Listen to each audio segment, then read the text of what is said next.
اللہ اللہ اللہ اللہ اللہ اللہ اللہ اللہ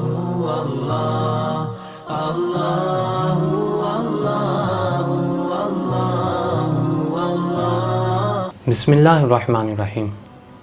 بخاری شریف کی حدیث مبارکہ ہے، رسول اللہ صلی اللہ علیہ وسلم نے فرمایا، لا یؤمن احدکم حتی اکون احب الی من والدہ ووالدہ والناس اجمعین۔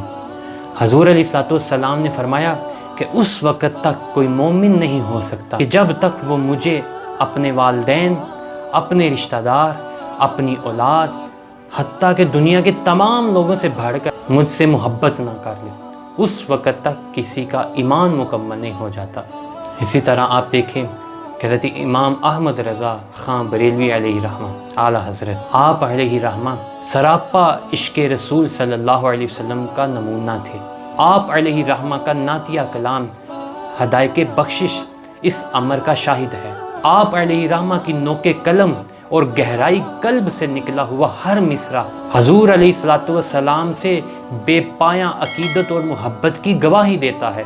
آپ علیہ رحمہ نے کبھی بھی کسی بھی دنیاوی تاجدار کی خوشامد کے لیے کوئی قصیدہ نہیں لکھا، اسی لیے آپ علیہ رحمہ نے حضور علیہ السلام کی غلامی کو دل و جان سے قبول کیا۔ اس کا اظہار آپ علیہ رحمہ نے اپنے ایک شعر میں یوں فرمایا، انہیں جانا انہیں مانا، نہ رکھا غیر سے کام، للہ الحمد میں دنیا سے مسلمان گیا۔